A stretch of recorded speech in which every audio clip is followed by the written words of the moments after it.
Hey everybody, welcome back to another film study. This time we're going to be taking a look at the rematch between Deontay Wilder and Bermane Stiverne 2, which happened this weekend. So with that said, let's get on to it.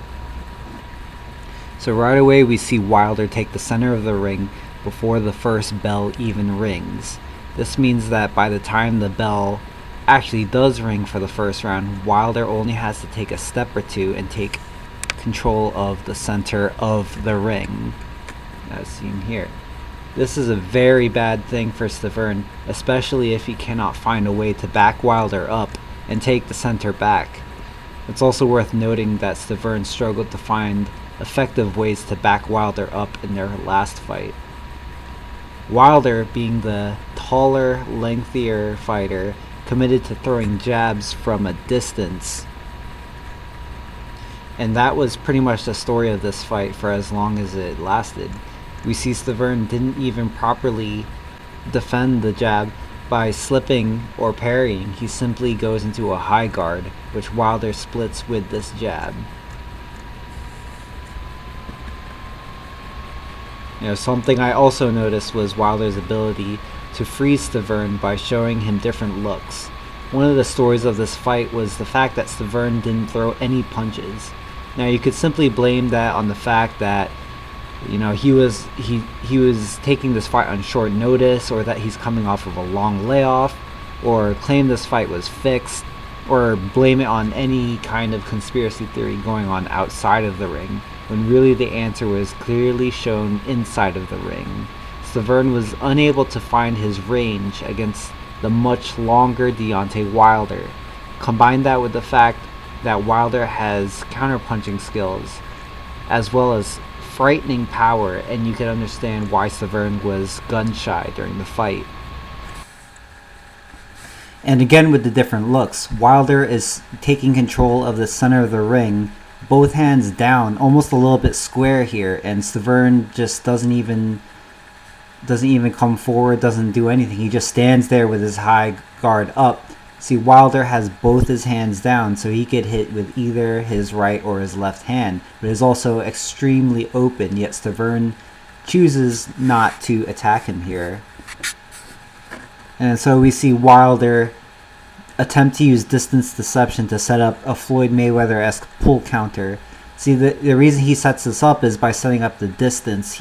Right now he is too far outside of Stiverne's range. If you look at their lead foot, you could see that if Wilder were in a conventional stance and his head was back towards his rear foot, he would be way outside of range of Bermane Stiverne. But since he's leaning forward, he's making himself a very enticing target for Stiverne to hit. But of course this is a bait so that he could simply just pull back from anything Stiverne throws and then come back with a counter. And Stiverne stays pretty disciplined and this time he doesn't throw anything and risk getting countered. So again, Wilder showing different looks. Since Stiverne didn't throw a punch, Wilder is going to show him a different look. He's going to pull back into a regular stance, and then watch here, show him another look. He's going to feint over to his left, again with the pull counter / load left. Yeah, and Stiverne still stays there. Stiverne has not done anything yet. Now Wilder is going to throw a hard feint, and hard feints are good to really bait out a reaction from your opponent. He was going to try to get Stiverne to throw something and possibly open himself up. Yet Stiverne still hasn't thrown a punch yet in something around 30 seconds here. So Wilder throws his feint, and Stiverne, for some reason, he stands up straight. He's trying to back up, but if you look at it, he's not even doing it correctly. He stands straight up, loses his fighting stance, and essentially squares himself up. This makes him a very enticing target for Wilder to simply just hit him with pretty much anything. Alright, so once again we're going to see Wilder show Stiverne different looks. Right here he's going to perform like a hard feint to his right. Going to show him a look, feint the right hand. Then he's going to flare his left arm. He's going to feint hard to his left, almost like a left hook. And then you see Stiverne raise his guard up, and then Wilder completes it by feinting again to the right side, almost like he was doing a juke, like it was football. But we see Stiverne just simply just back up. I mean, Wilder was having his way with this guy, not even throwing a single punch, and yet we see Stiverne end up on the ropes here. And Wilder didn't throw anything. He just simply did a football-like juke on him and got him to back up completely. So once he's on the ropes, Wilder's able to just pepper him with jabs, and more jabs, as we see. So Stiverne has been being peppered by jabs for the first minute of the fight.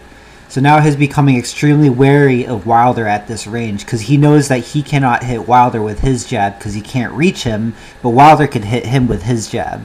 So right away, Wilder doesn't even throw a punch, and he's got Stiverne trying to slip a jab to the outside. We know that because he's slipping over to his right side. Stiverne, that is. So he's trying to slip onto the outside of Wilder's jab. And so he comes up, and then Wilder is able to maintain that distance by probing him with his lead hand. So he sticks out this lead hand just to simply measure the range as well as occupy Stiverne's guard. So this stops Stiverne from moving forward and closing the distance on Wilder. So he simply just sticks his lead arm out, a very safe thing to do because it maintains his distance.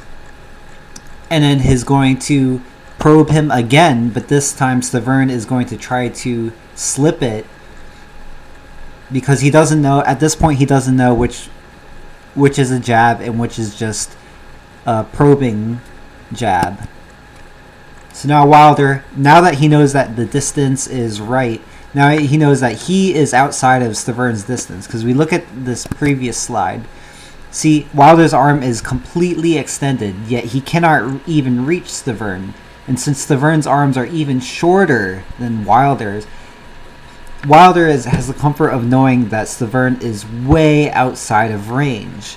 So now is his opportunity to set up another pull counter. He's going to lean forward and try to get Stiverne to throw a punch. But what happens? Stiverne doesn't throw a punch. He simply just stands there with his hands up in the high guard. So now Wilder's going to show him new looks again. And then since Stiverne doesn't even throw, Wilder's going to pop him with another jab. Maintain that distance, score some points. Excellent boxing. And see, now we see Wilder pull back. He's still outside of Stiverne's range. He's going to probe Stiverne again. Reestablish the distance. Now we see that Stiverne is getting a little bit closer. He moves his head to the inside and tries to close the distance on Wilder. So Wilder's going to probe him a second time. He's going to probe him a third time, occupy that guard, and freeze Stiverne in his place. This is why it's good to probe people with your jab. He's going to probe him again a fourth time, and Stiverne still hasn't made any ground on Wilder. So now Wilder has Stiverne moving his head again, this time to his left once again. And then Wilder pops him with a jab.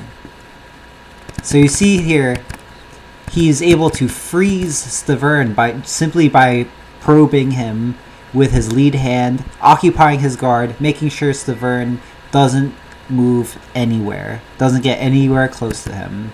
So he probes, he just keeps him there. He keeps him there, gets him to stand in one place, and then pops him with the jab. Okay, so now we're going to see Stiverne finally try to open up his offense and try to hit Deontay Wilder.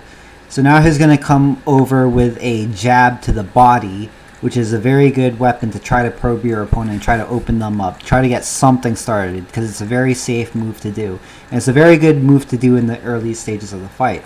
But what does Wilder do? Wilder sees the jab coming and does exactly the right thing to do by taking a step back. See, look at Wilder's rear foot. So he simply just takes a step back and completely neutralizes Bermane Stiverne's jab to the body. Excellent defense. And now realizing that Stiverne pretty much had no chance in this fight, Deontay Wilder is going to do what Deontay Wilder does best and really go for the finish here. So he's going to leap forward almost 3 feet. Look how much distance he travels here. Almost a full body's length of distance. Steps forward with a jab. Lunges at Bermane Stiverne, because I mean, why not? He's kind of just standing there, lands a jab, and thinks, why not? Let's just throw the right hand and split the guard of Bermane Stiverne, because Stiverne was not intelligently defending himself by parrying jabs or fading away or slipping the jabs. He was simply just standing there with his hands high up and pretty much inviting himself to be hit by Wilder. He's pretty much a heavy bag in there. And then down he goes, and then, you know, the rest you've probably seen. The highlight victory, the highlight reel for Wilder. Well, I'm not going to show that. But as always, thank you guys all for watching. I really enjoyed making this one. If you liked the video, please leave a like, comment, and subscribe to the channel. I always have fun making these videos, so I really appreciate everybody who watches these. And I will see you guys all in the next one. See you soon.